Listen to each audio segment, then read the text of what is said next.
하나님 말씀입니다. 그 기쁘신 뜻대로 우리를 예정하사 예수 그리스도로 말미암아 자기의 아들들이 되게 하셨으니. 아멘.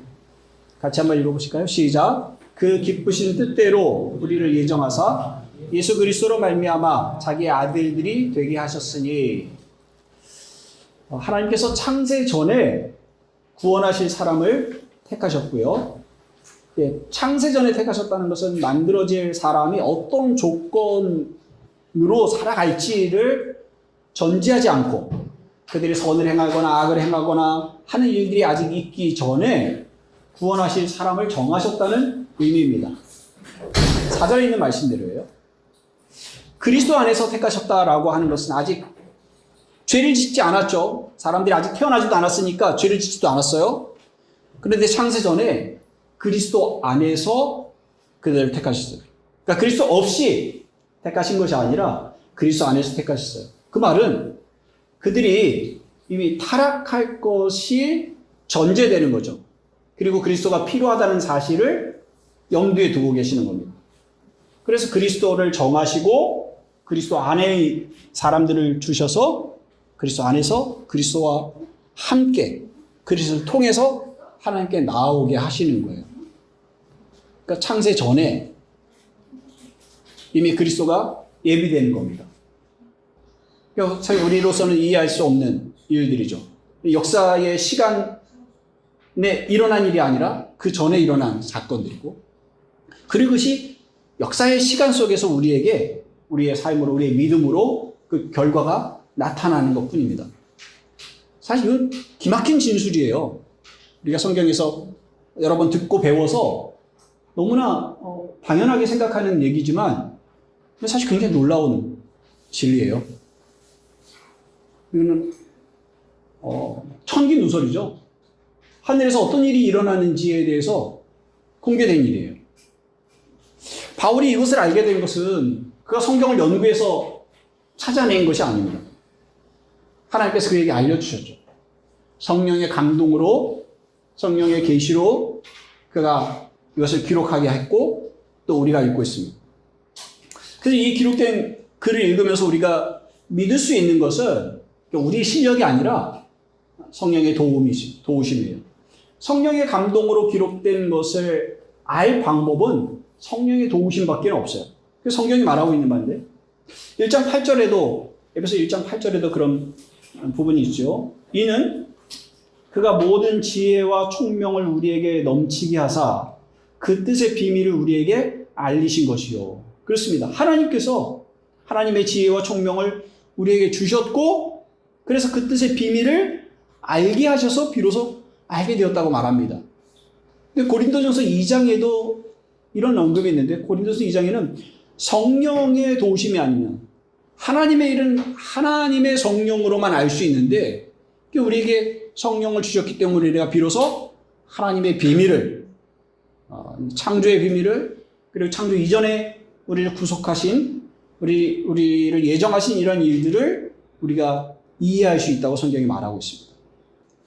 그래서 성경을 대할 때 우리가 이해할 수 없는 이런 가르침들이 있죠.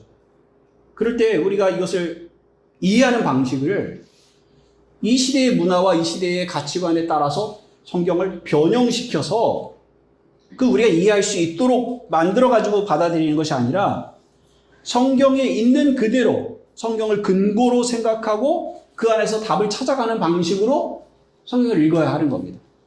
그렇지 않고서는 하나님을 믿는다고 말할 수가 없는 거예요. 하나님을 믿잖아요. 성경을 기록하여 우리에게 주신 그 하나님을 믿는 것이지 우리가 이해할 수 있는 방식으로 하나님을 끌어내려서 우리가 이해할 수 있는 방식으로 하나님 섬기는 게 기독교는 아니거든요. 물론 그렇게 해서 수많은 이단들이 나오게 됐죠. 그러면 창세전에 하나님께서 그리스도 안에서 우리를 택하신 근거가 뭐냐? 이렇게 누군가는 어쨌든 질문을 합니다. 그에 대해서 바울이 지금 이 5절에서 답을 하고 있는 거예요. 5절에 어떻게 시작합니까? 그 기쁘신 뜻대로. 그의 기쁘신 뜻대로. 선하신 하나님이 그분의 의지와 그분의 뜻에 따라서 이 일을 하셨다라고 말합니다. 더 이상 다른 이유를 가르쳐 주지도 않고 이유를 설명을 해도 우리가 이해할 수 없겠죠. 하나님이 최고의 주권자이시고 모든 원인의 원인이세요. 그래서 그분이 그 기쁘신 뜻대로 이 일들을 정하셨습니다. 단순하게 성경 그렇게 얘기합니다. 근데 거기서 한 발도 더 나갈 수가 없어요. 그럴 수가 없죠. 그래서 이 일을 더 탐구하는 사람들이 있죠. 도대체 그 기쁜 뜻이 도대체 뭐야? 라고 끊임없이 탐구하려고 하는 호기심을 가지고 있는 사람들을 향해서 그런 사람들을 위해서 지옥이 만들어졌다고 말을 할 정도로 성경이 말하고 있는 거기까지만 가라. 그 이상의 호기심을 가지고 탐구하려고 해서는 안 된다. 그러니까 우리 한계를 넘어서는 일이라고 말하고 있습니다. 그런데 바로 그 기쁘신 뜻대로라고 말하는데도 한정된 그 다음에 말이 있죠. 예수 그리스도로 말미암아. 말미암아라는 말은 통해서 함께 이런 의미예요. 예수 그리스도와 함께 예수 그리스도 안에서 예정하셨다고 말하고 있습니다. 근데 그 결과예요. 5절에 다시 보면 그 기쁘신 뜻대로 우리를 예정하사 예수 그리스도로 말미암아 자기의 아들들이 되게 하셨으니 이게 목적인 거예요. 하나님의 아들들이 되게 하시는 것이 하나님의 목적입니다. 그 하나님의 아들들이 되게 한다는 건 도대체 뭘까? 하나님의 아들이 되게 한다는 건 뭐지? 다른 것도 아니고 하나님 백성이 되게 한다. 구약 성경에서 많이 들었던 얘기잖아. 하나님 백성이 되게 한다. 근데 하나님의 아들이 되게 한다는 건 도대체 뭘까? 뭐 여러 차례 아이들 설교에서도 그렇고 최근에 계속 같은 주제로 말하고 있죠. 하나님 우리를 입양하셨다 이런 얘기를 하고 있어요. 그 아들됨이 아들되게 하신 그 아들됨이라는 말은 사실 그리스도 안에 비밀이 있어요. 그것이 무엇인지는 예수 그리스도와 함께 예수 그리스도 안에서 예수 그리스도를 통해서 우리가 자기 아들들이 되게 하시는 거거든요. 근데 그 아들됨의 본질은 예수에게 있잖아요. 예수 그리스도가 하나님의 아들이시라고 성경에 말하고 있어서 그 예수 그리스도가 하나님의 아들이심이 무엇인지에 대한 충분한 이해가 없다면 우리가 아들됨이 무엇인지에 대해서 잘 모르는 거죠. 그 면을 좀 간단하게 먼저 본다면 예수 그리스도가 하나님의 아들이시라고 하는 것을 성경이 어떻게 설명하고 있는가? 성경 몇 군데 봅시다. 히브리서 1장 3절이에요. 히브리서 1장 3절. 예수 그리스도가 누구신지에 대해서 설명하는 중요한 성경 구절 중에 하나인데요. 1장 3절. 히브리서 1장 3절. 같이 읽습니다. 시작. 이는 하나님의 영광의 광채시요 그 본체의 형상이시라. 그의 능력의 말씀으로 만물을 붙드시며 죄를 정결하게 하는 일을 하시고 높은 곳에 계신 지극히 크신 이의 우편에 앉으셨느니라.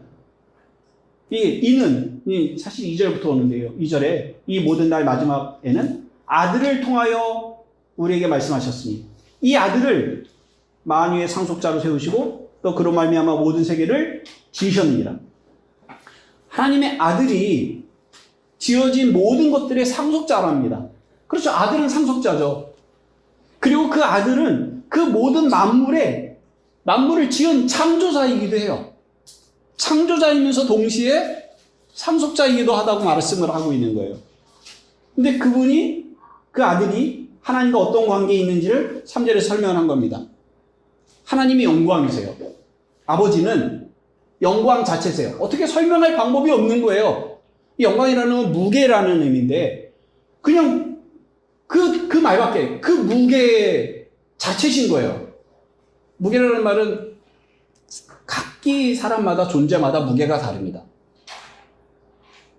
쉽게 얘기해서 대통령의 무게가 다르죠. 일반 대통령도 공무원이지만 일반 공무원의 무게가 달라요. 그를 대할 때 우리들의 태도와 배려가 달라지잖아요. 그거는 그 사람의 무게 때문에, 그 영광 때문에 그래요. 근데 하나님은 그냥 그 영광 자체세요. 비교할 존재가 없어요. 근데 그 영광이 밖으로 빛을 발해요. 빛을 발해서 그 빛을 통해서 그 영광이 어떠한지를 알게 되는 거예요. 그 빛 때문에. 빛이 없으면, 이 광채가 없으면 그것이 어떤 식으로 존재하고 있는지에 대해서 알 수가 없는 거예요. 근데 광채가 있기 때문에 그 영광을 알 수 있는 거예요. 성부 하나님이 계시는데 그분이 어떠한 영광을 가지고 계시는지에 대해서 우리가 알 수 있는 방법은 그분에게서 나오는 광채 때문에 그래요. 근데 이 광채가 아들이라고요. 이렇게 말하고 있는 거예요. 그 본체의 형상이라는 건 모양이에요, 모습이에요. 눈으로 봐서 알 수 있는 거예요. 그런데 그 본체는요, 형상이 없으면 본체를 알 수가 없죠. 여러분들이 저를 보고 있는데 제 몸이 여기 없다고 생각하고 싶다. 오늘 몸이 피곤해서 제 마음만 보냈어요. 몸은 집에 있고. 그럼 저를 보실 수는 없잖아요. 이게 그 본체인 거예요. 저의 본체. 하나님의 본체가 있는데 하나님의 본체는 이렇게 모양으로 만들어진 것이 아니에요.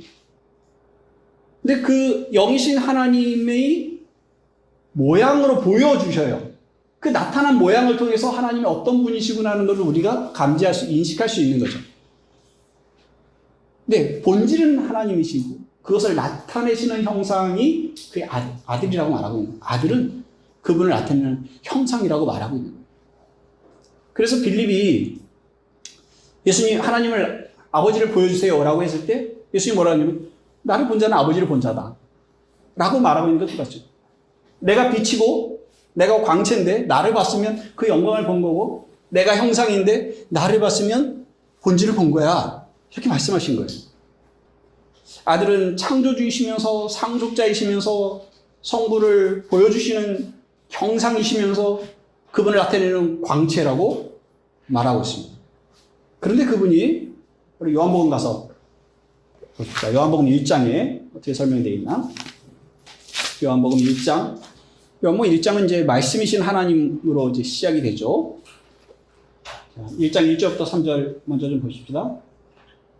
여기서 말씀이 바로 그 아들 하나님을 말하고 있는 건데 태초에 말씀이 계시니라 이 말씀이 하나님과 함께 계셨으니 이 말씀은 곧 하나님이시니라. 그가 태초에 하나님과 함께 계셨고 만물이 그로 말미암아 지은 바 되었으니 아들을 말하는 겁니다. 지은 것이 하나도 그 아들이 없이는 된 것이 없느니라. 그렇게 말합니다. 그리고 18절에 본래 하나님을 본 사람이 없을 때 보여지는 분이 아니니까 아직 형상이 없고 광채가 나타나지 않았으니까 그러니까 본질만 있고 영광만 있는 분이라 우리가 인식할 수 없는 거죠. 하나님을 본 사람이 없어요. 아버지 품속에 있는 독생하신 하나님이 나타내셨느니라. 독생하신 하나님은 그걸 나타내시는 분으로 우리에게 오신 겁니다. 독생이라는 말은 유일하다는 말이에요. 유일한. 창조됐다라고 피조됐다라고 보려는 사람들이 있는데 이미 그렇지 않다는 게 1장 1절부터 3절에 그 말씀이신 하나님이 하나님과 함께 세상을 창조하셨다고 말하고 있기 때문에 그 피조된 것에 들어갈 수가 없어요. 그러나 그 아들이신 하나님은 아버지 품속에 있는 유일하신 분이시다. 그렇게 말합니다. 그 유일하신 아들이 사람이 되셔서 우리 가운데 오신 거예요. 그래서 그는 하나님이시면서 동시에 사람이 되신 거죠. 하나님과 사람이 되신 이 분이 우리를 그리스도라고 말하고 있는 거예요. 예수 그리스도. 그 사람에게 붙여진 이름이 예수요. 그의 역할이 그리스도예요. 그래서 예수 그리스도. 그 안에서 우리는 하나님을 만나는 겁니다. 하나님이 어떤 분이신지를 보는 거예요. 그 광채를 통해서. 그 모양을 통해서 하나님을 아는 거예요. 그런데 이분이 하나님의 아들인 거예요. 네, 이분이 누군지를 이렇게 전제해 놓고 예수 그리스도를 믿는 자가 하나님의 아들이 되는 권세를 주신다. 이렇게 말하고 있습니다. 요한복음 1장 12절. 영접하는 자고 그 이름을 믿는 자들에게는 하나님의 자녀가 되는 권세를 주셨습니다. 이름을 믿는다는 것은 바로 그분을 믿는다라는 표현이에요. 이름은 곧 그분이에요. 그러니까 그리스도를 믿는 자는 하나님의 자녀가 되는 권세를 주셨습니다. 자녀가 되는 권세를 주신다는 말은 곧 자녀가 된다는 말입니다. 된다는 말은 말 그대로 된다는 거예요. 태어나서 생겨서 존재하게 된다는 말이에요. 하나님의 아들로 생겨난다는 거예요. 예수 그리스도를 믿는 자는 하나님의 자녀로 하나님의 아들로 되는 거예요. 믿음이 뭐길래 믿는 순간 다른 존재가 될 수 있는 겁니까? 다른 존재가 되는 거거든. 이전에 하나님의 아들이 아니었잖아요. 마태복음 8장에 있는 것처럼 마귀의 자녀였어요. 너희 아비는 마귀라. 그는 거짓말하는 자요 도둑질하는 자라. 그렇게 얘기했어요. 죄인들의 아비는 마귀예요. 근데 지금 우리의 아버지는 하나님이세요. 그치? 믿음이 무엇이기에 이와 같은 일들이 우리에게 있게 되는 겁니까? 믿는다라는 말의 의미는 어떤 내용을, 어떤 대상을 동의하고 인정하고 받아들이는 거예요. 신뢰하는 거예요. 예수 그리스도를 믿는다는 것은 예수 그리스도를 그가 어떤 분이라는 걸 인정하고 그리고 그를 신뢰하는 거예요. 그를 받아들이는 거예요. 믿는다는 말은 그런 말이에요. 그런데 그렇게 할 때 우리에게 어떤 일이 일어나는가? 예수 그리스도가 하나님의 유일하신 아들로서 사람이 되셨고 그리고 사람들을 위해서 죽었다가 다시 살아나시고 지금도 살아계셔서 하나님과 우리 사이의 중보자가 되시고 우리를 다스리시는 분으로 계신다는 사실을 인정하고 그걸 받아들이는 거예요. 그럴 때 우리에게 어떤 일이 일어납니까? 우리가 갈라디아서 2장 20절을 믿음과 관련돼서 자주 말합니다만 갈라디아서 2장 20절 보세요. 믿음이 그리스도와 우리를 어떻게 만들어주는지를 보여주는 성경 구절인데요. 읽어봅시다. 시작. 내가 그리스도와 함께 십자가에 못 박혔나니 그런즉 이제는 내가 사는 것이 아니요 오직 내 안에 그리스도께서 사시는 것이라. 이제 내가 육체 가운데 사는 것은 나를 사랑하사 나를 위하여 자기 자신을 버리신 하나님의 아들을 믿는 믿음 안에서 사는 것이라. 이 말씀을 참 좋아했고 저도 아마 신앙생활 하시는 분들은 그랬을 거라고 생각돼요. 그리고 이걸 노래로 만든 그 복음성가도 참 좋아합니다. 내가 그리스도와 함께 십자가에 못 박혔나니. 근데 그 노래를 하면서 성장하면서 어떤 생각을 했냐면 그러니까 어떻게 살아야 돼? 이런 생각을 했어요. 내가 그리스도와 함께 됐으니까 나는 믿음으로 그리스도 안에서 살아가는 것이니까 그럼 내가 어떻게 살아야 하지? 늘 여기에 이 말씀이 꽂혀 있었어요. 그래서 헌신되게 그리스도를 위하여 나는 없고 그리스도만 남아있어. 그래 그리스도의 영광을 위해서 살아야지 라고 하는 식으로 이 말씀이 저를 안내해 왔어요. 그렇게 배워왔던 것 같아요. 그런데 이 말씀은 그런 의미가 아니에요. 여러분들이 이 말씀을 보세요. 여러분들은 사는 게 아니라 여러분들은 없고 이제 그리스도만 남아있어요. 그리스도를 위해서 사세요. 그런 말이 아니라고. 우리의 존재에 대한 얘기를 하는 겁니다. 우리 존재에 대한. 우리가 믿음으로 그리스도와 어떤 관계가 되는지를 보여주는 거예요. 그리스도와 우리는 이제 하나로 연합이 되어 있습니다. 우리는 없어요. 그리스도만 남아있어요. 그리스도 안에 우리가 들어가 있고요. 우리 안에 그리스도가 들어와 계신 거예요. 그리스도의 아들됨이 그래서 우리가 아들됨이 그리스도의 아들됨과 같아지는 거예요. 동등해지는 거예요. 그리스도와 이러한 연합이 있기 때문에 우리가 하나님의 아들 됐다고 성경에 말하고 있는 거예요. 그리스도를 믿는다는 건 그냥 입으로 믿어요라고 고백하는 정도가 아니라 그리스도를 믿을 때 그리스도가 우리가 되는 거예요. 우리 위해서 죽으셨잖아요. 우리가 돼서 죽으신 거예요. 그리스도가 우리를 대신하여 하나님의 율법에 온전히 순종하셨어요. 그럼 내가 순종한 거랑 똑같아지는 거예요. 그리스도가 죽으실 때 내가 죽은 것과 똑같아지는 거라고요. 그리스도와 우리는 한치의 오차도 없이 하나가 되는 거예요. 연합이 되는 거예요. 그걸 가장 잘 보여주는 사람들에게 있는 일이 뭔가요? 그 연합을 가장 잘 보여주는 게 부부죠. 적합한 비유는 아니네요. 그런데 우리의 실상은 그렇지 않아요. 우리 실상은 부부가 하나 된다는 것이 너무나 사실 지키기 어려운 내용이라는 걸 알고 있지만, 그러나 동서고부를 막론하고 이거는 거부할 수 없는 진리예요. 부부는 하나라는 게.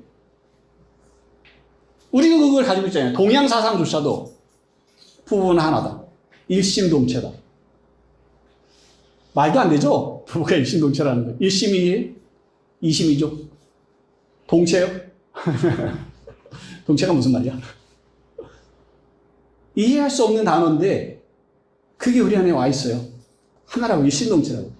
대신 그걸 그리스도와 신자 사이에 말하고 있는 겁니다. 결혼은 부부와 아내와 남편의 얘기는 그리스도와 교회의 얘기를 보여주는 비유예요.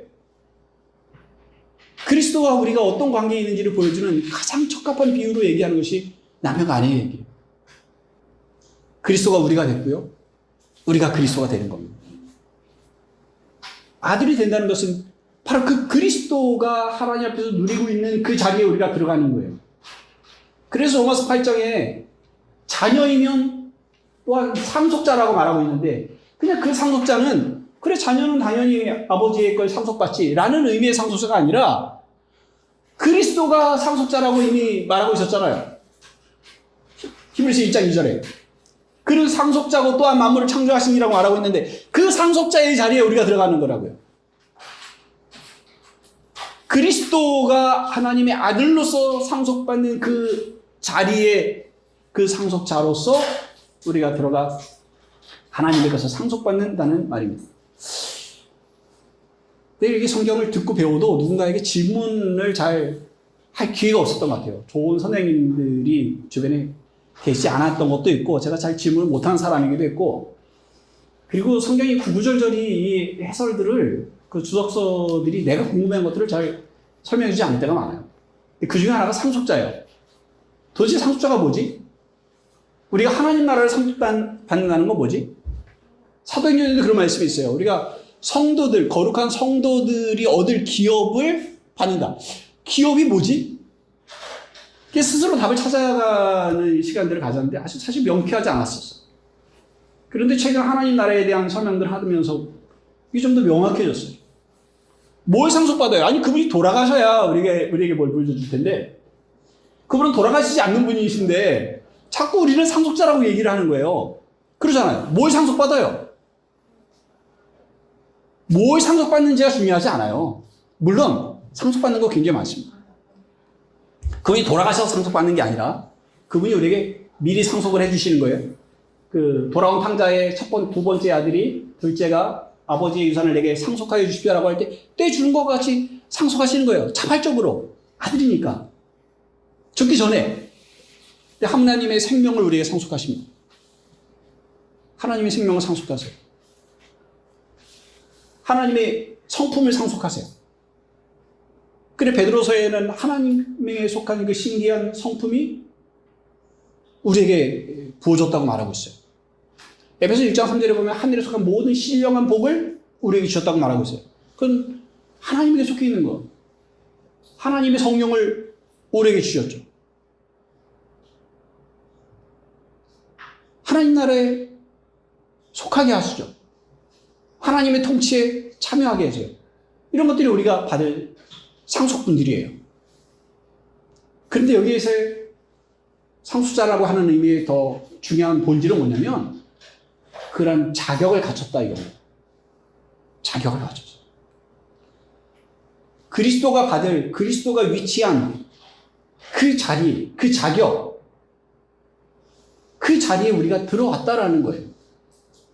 그게 아들됨입니다. 그런데 그 단지 자격이 아니라 사실은 그것을 우리가 누리고 살아가는 거죠. 그래서 참여해요. 하나님 하시는 일이 이제 끝났어요. 이제 기업을 저한테 물려주시고 이제 제가 통치합니다가 아니라 그분이 영원하시니까 그분의 자리에 우리가 들어가서 참여하는 방식이에요. 이걸 다르게 얘기하면 사귐이 교제예요. 그래서 축도할 때 성령의 교통하심이 영원토록 너희에게 있을지어다 하는 것은 사실 모든 복이 우리에게 누려지기를 바라는 거예요. 그분의 복에 우리가 늘 참여되어지기를 바라는 그런 선언인 거예요. 사실 그보다 더 큰 복을 선언할 수가 없어요. 목사님들이 많이 이제 그날의 설교를 이제 짧게 인용을 해서 축도에 다 몰아넣는 방식으로 축도를 하죠. 저는 이제 그렇게 하지 않고 있습니다만은, 왜냐면 이거 다 담아냈어요. 그 이상이거든요. 예수 그리스도의 사랑과 하나님의 은혜와 성령의 교통하심이 모든 복의 핵심적인 단어들을 담아서 선언을 하는 것이라 추가할 내용이 없는 거예요. 하나님 되심에 참여하는 거예요. 그분과 연합해서 사귀는 거예요. 복이 되는 거예요. 복을 누리는 거예요. 그래서 성경이 어떤 방식으로 얘기하고 있어요? 성령이 우리에게 오시면 아버지와 내가 너희와 함께 하겠다. 삼위 하나님이, 성령이 우리 안에 계실 때 삼위 하나님이 우리 안에 계신 것으로 말씀하고 있잖아요. 우리가 논리적으로는 그렇지 않습니다. 논리적으로는 계속 분리하잖아요. 논리적으로는 그리스도는 육체를 가지고 계신 분이세요. 그래서 하나님 우편에 계세요. 하나님 우편이라는 것은 권능의 자리라는 뜻이지, 하나님 여기 계시고 오른쪽에 계시고 이런 의미가 아니에요. 공간적 의미가 아니라 권위와 질서의 자리예요. 그리고 어쨌든 육체로 계셔요. 그래서 각 사람 마음에 들어가지 않으신다고요. 그래서 성령을 보내신 건데 따로 계신단 말이에요. 그럼에도 불구하고 동시에 이렇게 말씀하세요. 내가 너희와 안에 있다. 뿐만 아니라 너희는 내 안에 있다. 이렇게 말씀하시잖아요. 이것이 신자의 본질입니다. 신자의 존재에 가까워요. 이걸 다른 말로 한마디로 이렇게 말하고 있는 거예요. 아들이다. 자기의 아들이다. 그리스도 안에서 그리스도로 말미암아 자기의 아들이다. 이렇게 말하고 있는 거예요. 왜 딸이 아니냐? 얘기할 게 없죠, 이제. 아들로서 상속자라는 그 당시의 가치가 그 당시나 지금이나 우리가 분명하게 가지고 있는 그 가치가 거기에 담겨져 있는 거예요. 이스라엘을 말씀하실 때 이스라엘은 내 장자다 이렇게 말했어요. 그 장자라는 의미는 그래서 상속자라는 의미거든요. 그런 의미에서 우리가 하나님의 아들이 된 겁니다. 하나님의 모든 복에 참여하는 자가 된 겁니다. 하나님의 아들이십니까? 여러분들이 하나님을 아버지라고 부를 수 있습니까? 하나님의 아버지십니까? 로마서 8장 15절에 너희는 다시 무소하는 종의 영을 받지 않냐고 양자의 영을 받았으므로, 물론 우리가 아들이 된 것은 양자로 된 것이죠. 친아들이 아니죠. 양자의 영을 받았어요. 양자의 영은 성령이죠. 그래서 우리가 하나님을 아빠 아버지라고 부르짖느니라. 성령이 친히 우리 영과 더불어 우리가 하나님의 자녀인 것을 증언하신다. 이렇게 말합니다. 우리 하나님의 우리 아버지가 되셨어요. 아빠 아버지가 되셨어요. 우리 입장에서가 아니라 아들 안에서, 그리스도 안에서 아들 됨으로 늘 이야기를 하셔야 됩니다. 그리스도의 자리에서 그리스도와 하나님을 아빠 아버지라고 하시는 바로 그 자리에 서서 우리가 동일하게 하나님을 부르는 거예요. 아빠 아버지라고. 그런데 하나님을 이와 같이 정말 아빠 아버지라고 고백하는 데는 시간이 많이 걸리죠. 왜냐하면 하나님 우리를 사랑하셔서 입양하셔서 우리를 사랑하시고 아들 되게 하신 그 사건을 우리가 들어서 개념으로는 알지만, 그러나 성령이 이 로마서에 말하는 것처럼 정말 마음으로, 내 영으로 하나님의 자녀인 것을 확실하게 고백하고 나아가기까지는 그런 시간이 필요한 거예요. 삶의 과정들이 필요하고 하나님과의 교제의 사건들이 필요해요. 물론 말은 배우죠. 이제부터 너 하나님 아버지라고 해 라고 해서 가르쳐 줄 수는 있고, 하나님 아버지라고 부르기로 시작했어 라고는 할 수 있습니다만은, 그러는 마음에 정말 하나님이 내 아버지죠 라고 하는 고백까지는 시간이 걸린다는 말씀입니다. 우연하게 이제 어제 들었던 내용인데, 극동방송을 잘 안 듣는데 최근에 타고 다니는 차에 극동방송 채널이 이렇게 세팅되어 있어서 듣게 됐어요. 근데 한 여성분이 보낸 편지였는데, 자기 아이가 6살 때 6살짜리 여자아이를 입양을 한 겁니다. 그래서 이제 자매로 쌍둥이처럼 그렇게 키웠습니다. 근데 청소년인데, 중학생인지 고등학생인지 정확히 기억이 안 나는데, 이제 운동화를 사줬어요. 근데 이제 입양된 딸 아이가 운동화를 보더니 엄마한테 화를 낸 거예요. 난 왜 싼 걸 사줬냐고. 쟤는 비싼 거 사주고 나는 왜 싼 거 사주냐고. 근데 이 엄마는 그 싼 걸 사주려고 산 게 아니라 발 사이즈가 다르니까 그 사이즈에 맞는 걸 고르다 보니까 그걸 선택하게 됐는데, 그게 이제 값이 싼 거죠. 근데 아이들은 이제 민감하니까, 그걸 안 거예요. 그래서 엄마와 다툼이 시작이 됐어요. 근데 얘가 아주 심하게 엄마한테 저항을 하니까 남편이 이게 듣고 있다가 손찌검을 한 겁니다. 그 남편들은 평상시에는 아내 편이 아닌데 아이들과 싸우면 늘 엄마 편이 되죠. 너 엄마한테 이러면 안 돼. 자기는 그러면서. 근데 어쨌든 이제 아이가 그걸 맞고 집을 나갔어요. 며칠째 안 들어왔습니다. 놔둘 수는 없잖아요. 수소문해서 친구 집에 있는 걸 찾아서 데리고 옵니다. 데리고 오는데 이 분이 저 그렇게 눈물이 나더래요. 근데 이제 딸 아이가 왜 이렇게 우냐고. 날 버리라고. 그렇게 힘들면 날 버리지 왜 못 버리냐고. 그랬다는 거예요.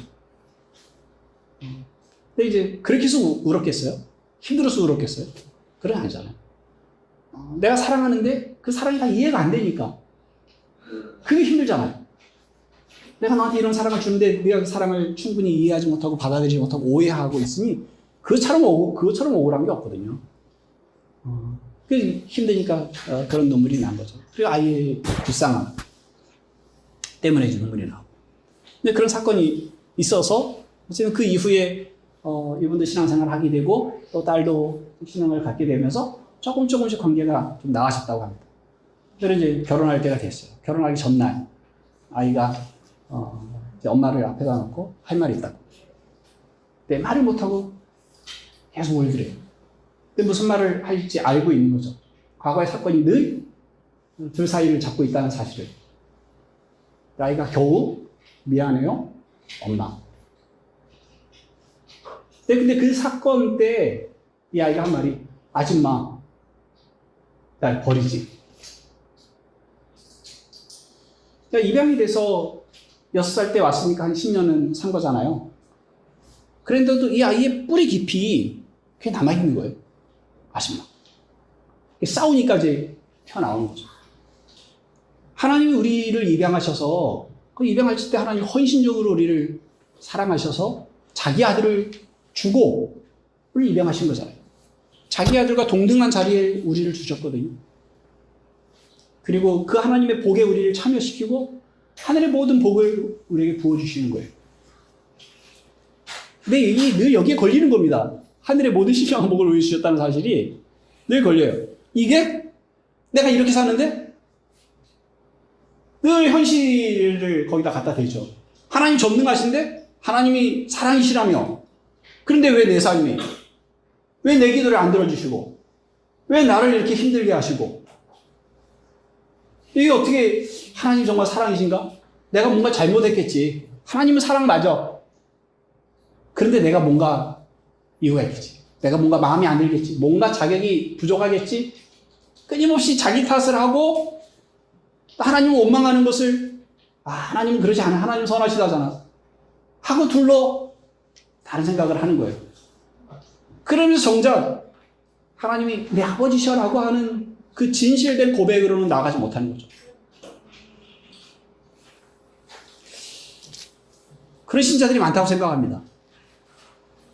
제 신앙생활을 여기 이 주제로 얘기를 한다고 해도 그렇지 하나님을 아버지라고 알아가는 과정인 거예요. 20대 초반에 로이드 존즈 목사님의 성령과 관련된 책을 보면서 갈라디아 4장 6절에 대한 설명을 읽었어요. 갈라디아 4장 6절에 이렇게 되어 있어요. 너희가 아들임으로 하나님이 그 아들의 영을 우리 마음 가운데 보내사 아빠 아버지라 부르게 하셨느니라. 너희가 아들임으로 하나님이 그 아들의 영을 우리 마음 가운데 보내사 아빠 아버지라 부르게 하셨느니라. 하나님을 아빠 아버지라고 부르게 하시네. 이게 당시에는 이제 생소한 말이기도 했고 의미 잘 모르기도 했고 그런데 그 설명을 통해서 성령이 내 안에 계시면 내가 하나님을 아빠 아버지라고 부를 수 있구나 라고 생각을 했어요. 그런데 그게 배웠다고 되나요? 안 돼요. 왜냐하면 아버지에 대한 인상이 좋은 개념으로 있지 않으니까 하나님을 아버지라고 생각할 수가 없는 거예요. 어느 순간에 이렇게 됐는지는 잘 모르겠어요. 정확히 기억이 안 나지만 그러나 이게 늘 씨름의 과제였어요. 아버지를 어떻게 아버지라고 할 수 있을까? 하나님을 어떻게 내 아버지라고 말할 수 있을까? 그러니까 늘 과제였어요. 그런데 신앙이 나이가 먹고 신앙이 자라가면서 제 육신의 아버지에 대한 갈등이 해결되고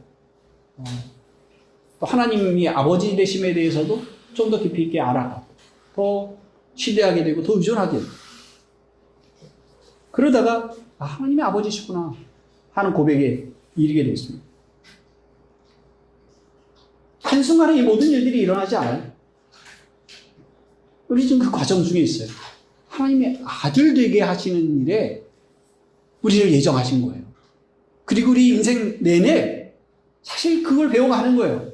하나님의 아들이 되었고 또 되어가는 과정 중에 있고 하나님이 이미 아버지신데 아버지라고 부르는 그 자리까지 가고 또 깊이 있게 하나님의 아버지 되심을 누리는 과정 가운데 살아가고 있는 겁니다.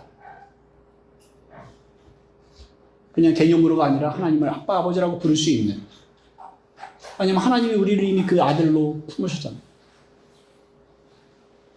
아버지라고 부를 수 있는 그런 관계로 나아가시기를 바랍니다. 우리가 하나님의 아들 됐다라고 이 말은 천국에 들어갈 때 필요한 티켓이 아닙니다. 천국을 위해서 그냥 가지고 살아가다가 나중에 입장할 때 나 아들이야 하고 티켓 보여주고 들어가는 용도로 쓰이는 것이 아니에요. 지금 여기서 우리가 살아갈 은혜고 특권이에요. 제가 지난주에 동기 선교사님 사모님 장례식에 갔다 왔어요. 아주 50대 초반이세요. 아주 힘들게 사역을 하시고 최근에 이제 몇 개월 좀 고통을 당하시다가 돌아가셨어요. 이 그리스도인 장례식은 좀 훨씬 다르죠. 하나님의 영광을 말하고 찬송하고 좀 감사하고 또 기쁨이 있습니다. 물론 끝나고 나서 슬픔과 아픔이 공존하지만 소망이 있죠. 그래서 설교하시는 분들도 늘 천국 얘기를 합니다. 천국에 대한 얘기를 장례식처럼 많이 들을 수 있는 것도 없죠.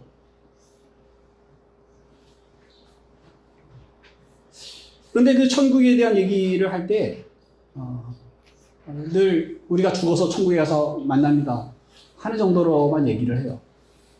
근데 이제 이번에도 설교를 들으면서 참 우리의 천국관이 여기에서 전혀 벗어나지 않는구나 하는 생각을 하면서 좀 아쉬웠습니다. 왜냐면 거기는 천국은 죽어서 가는 천국은 하늘 낙원 임시처소예요. 거기는 물론 눈물과 애통하는 것이 없는 곳이긴 하지만 아직 그리스도의 재림이 없고 아직 우리의 부활이 없잖아요.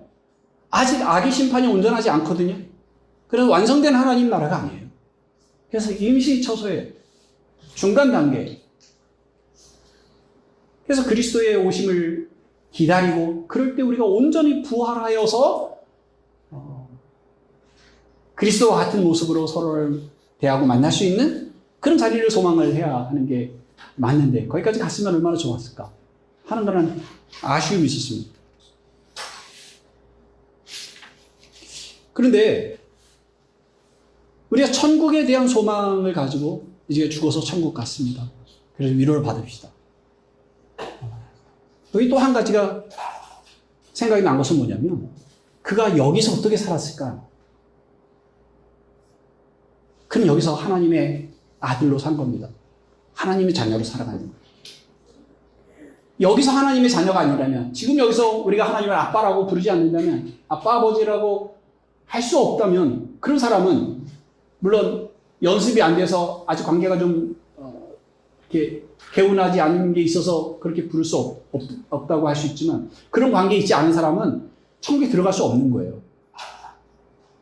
하늘 낙원에 들어가곤 완성된 하나님 나라에 들어갈 수 있는 사람은 여기서 하나님 아들로 사는 자만이 거기 들어가는 거예요.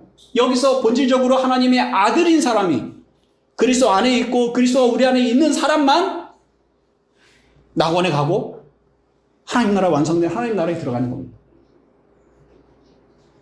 그가 죽어서 하늘나라에 간다는 것은 지금 여기서 어떻게 살았는지를 누구로 살았는지를 말하고 있는 거예요. 어떻게 하나님의 아들로 살아가는 겁니다. 이미 그 자체로 복된 삶이라는 거예요. 우리가 자꾸 우리의 삶이 여기서 영향력 있는 삶이냐, 그리스도인으로서 거룩하게 살아가고 있느냐 하는 얘기들을 합니다. 신자가 각 영역에서 탁월해야지, 다니엘처럼 머리가 돼야지, 꼬리가 되지 말아야지 하는 얘기를 우리가 수없이 교회에서 듣습니다만은, 그러나 그럴 수 없잖아요. 우리 분야에서 우리보다 탁월한 사람들 더 많아요.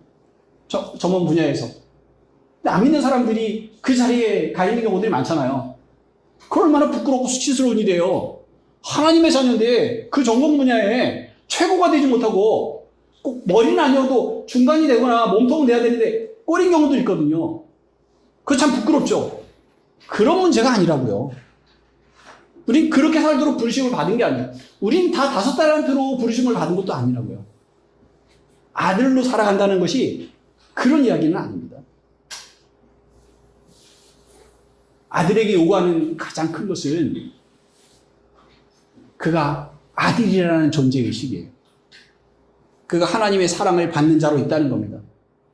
우리를 하나님의 아들 삼으셔서 세상의 경쟁자로 보내시는 것이 아니라 하나님의 아들로, 하나님의 인자하심과 우리의 자격과 우리의 실력과 상관없이 왕의 식탁에서 식사하는 자리로 부르심을 받았다는 그 일이 얼마나 영광된지를 보여주시는 거예요. 세상 사람들이 우리를 볼 때 볼 수 있다면 말도 안 되는 사람들이 그 왕의 식탁에 앉아 있는 거예요. 쟤는 그 어떠한 자격으로도 저 자리에 갈 수 없는 사람인데, 그런데 어떻게 왕의 식탁에 앉아서 날마다 왕과 교제하며 식사하며 왕의 통치에 참여하며 그 복을 누리는 자로 살아갈 수 있지? 이게 세상 사람들이 끊임없이 우리에게 의문을 던질 수밖에 없어요. 그 말은 맞거든요. 그럼 우리는 도대체 뭐 때문에 거기 앉아 있는 겁니까? 그게 하나님의 인자하심이에요. 그게 하나님의 사랑이에요. 우리에게 요구하시는 것은 그걸 받아들이는 거예요. 그게 로마서 1장에 의인은 믿음으로 말미암아 살리라 하는 말과 같은 거예요. 우리에게 다른 것이 요구되는 게 아니에요. 우리에게는 믿음이 필요해요. 하나님 우리를 그렇게 용서하시고 사랑하시고 그 인자하심으로 우리를 품으셔서 그 자리에 앉히셨다는 그 하나님의 놀라우신 은혜를 믿음으로 받아들이고, 우리가 그리스도 안에, 그리스도가 우리 안에 존재하는 사람이라는 사실을 믿음으로 받아들이고 살아가는 것, 그것이 우리에게 요구되는 것입니다. 그래서 여러분들이 부부가 하나가 아니어도, 갈등하고 씨름해도, 아이들하고 살아가면서 때로 지지고 볶고, 이제 신자가 이래도 돼 말아야 하는 말들을 또 내뱉고, 그리고 후회하고 하는, 이렇게 좀 별로 이렇게 드러나지 않을 만한 신앙생활을 하는 신자라 할지라도, 우리가 누구예요? 우리 하나님의 아들로 살아가는 겁니다. 그리고 그 과정을 통해서 끊임없이 우리가 그리스도가 필요하다는 사실, 그리스도 안에서만 살 수밖에 없다고 고백하게 하고, 내 힘으로는 도저히 그 왕의 사귐에 참여할 수 없는 자구나라는 것을 끊임없이 발견하게 하고, 자기를 부인할 수밖에 없게 하시고, 그리스도를 의지해서 그 안에서 하나님 앞에 나아가게 하시는 그런 삶의 과정 가운데 우리를 두신 겁니다. 그래서 결국에 우리가 그리스도를 만났을 때 그리스도와 같은 모습으로 하나님의 아들과 상속자 된 그 성숙함이 우리에게 보이도록, 그리스도를 닮도록 하는 일에 하나님이 결코 실패하지 않으실 거고, 그 실패하지 않으실 그 과정 가운데 지금 우리가 살아가고 있는 겁니다. 그렇다면 어떻게 가서 사세요가 아니라 여러분들의 삶에 대해서 좀 더 당당하셔도, 좀 더 자유를 가지십시오. 기뻐하십시오. 그리고 주어지는 모든 일들에 대해서 이러한 맥락 속에서 감사하십시오. 하나님의 선하심이 때로는 실패하게 하시고, 때로는 좌절하게 하시고, 때로는 힘들게 하시고, 때로는 기쁨을 더하시고, 때로는 갈등하게 하시고, 그런 모든 과정을 통해서 하나님의 아들됨의 자리로 우리를 부르신다는 사실을 기뻐하시고 감사하시기 바랍니다. 기도하겠습니다. 그 기쁘신 뜻대로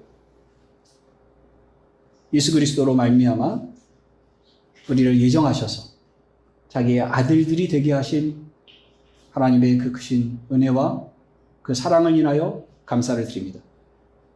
하나님, 우리가 지금 신자로 살아갈 때 아들됨에 적합한 방식으로 살아가야 한다는 끊임없는 요구와 또 거기에 걸맞지 않은 삶의 모습으로 인하여 갈등하고 죄스러워하고 미안해하고 더 헌신해야 되고 더 충성되게 살아가야 된다는 그런 각오와 또 그렇지 못한 것에 대한 실망이 우리 속에 늘 있습니다만, 그런 이 모든 과정들을 통해서 하나님이 우리를 아들 되게 하신 그 은혜로 끊임없이 이끌어 가신다는 사실을 기억하게 하시고, 그래서 이 갈등과 시름의 과정을 통해서도 그리스도를 닮게 하시는 하나님의 주권과 그 하나님의 뜻과 성실하심과 그 은혜가 있음을 기억하여 결코 실패할 수 없는 인생인 것을 생각하게 하여 주옵소서. 그래서 모든 것이 합력하여 선을 이루게 하신다는 하나님의 말씀에 대해서 이해하게 하시고 또한 감사함으로 하나님께 영광을 돌리는 저희가 되게 하여 주옵소서. 그런 중에도 바라옵건대 우리가 조금씩 더 나아지기를 원합니다. 왜냐하면 세상에서 갈등하며 씨름할 때 우리의 고통이 크기 때문에 그렇습니다. 우리의 마음이 평화롭지 않고 또 우리 주변의 환경이 부드럽지 않고 기쁨이 없기 때문에 바라옵건대 조금씩 더 그리스도를 닮아감으로 우리 안에 기쁨과 평강과 의가 자리를 잡을 수 있도록 도와주옵소서. 예수 그리스도의 이름으로 기도합나이다. 아멘.